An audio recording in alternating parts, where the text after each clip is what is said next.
Well, hi everyone, and welcome to a new season and a new direction for the podcast in a way.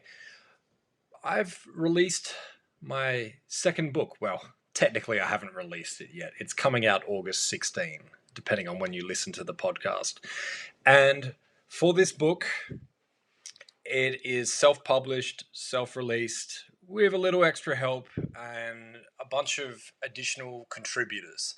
So, what I'm going to do over the next however many episodes it takes is break down the process of things like how I purchased the ISBNs, set myself up as a publisher, put the book out by doing direct distribution with Amazon, direct with Apple Books, direct with Barnes and Noble, and how I got the book out to the rest of the world through bookstores so that it could be ordered over the counter or it could be ordered online as well.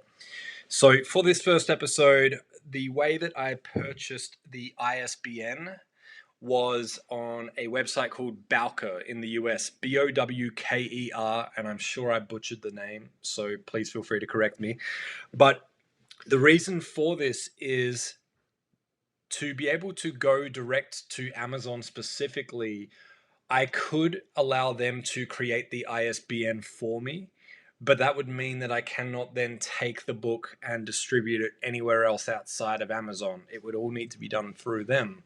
So what I did was I went and purchased the ISBN, registered myself as a publisher, filled out all the details, and then when I went onto Amazon's KDP, which is Kindle Direct Publishing, I put in the ISBN when I uploaded the file for the book.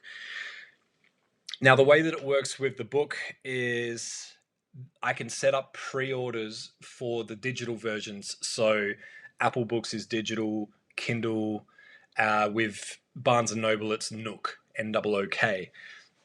The good thing about that is you can upload the cover art and a description for the book, but you don't have to upload the file yet. So if you're still making some final changes, getting the editor to go over the book a few more times, that's fine. You can still upload the artwork and a description, set the release date. People can start pre-ordering. Obviously, for them, there's no risk because they're not paying immediately. It takes a short processing payment to their card, and then it charges them when the book is finished on release day. The other good thing is that by doing a pre-release, it means that anyone that places a pre-order, they will all purchase a book at the same time on release day, the second it goes live, which means that you're likely, if you get a significant number of pre-orders, the very first day when the book comes out, it looks as though tens, hundreds, thousands, however many people went and purchased the book on that day at that time. It's likely to skyrocket to the top of the sales charts long enough that you should be able to get a screenshot for bragging rights on social media. So that was pretty long-winded. That's enough for the first episode. I'm going to come back in future episodes. I'm going to break down the individual process for each of these products that I've used. So as mentioned, directly with Apple Books, directly with Amazon's Kindle Direct Publishing, KDP, direct with Barnes and Noble, and then rest of world with a independent publisher called Tablo, Tablo. So follow the podcast, stick around. It's a little different, and I hope you found a lot of value out of this. And if you know anyone that's looking to self-publish a book, I'm an open book, terrible pun intended. Reach out to me on social media at Ask Mike Warner, AskMikeWarner.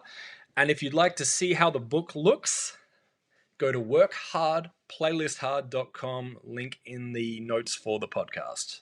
Thanks for listening. See you in the next episode.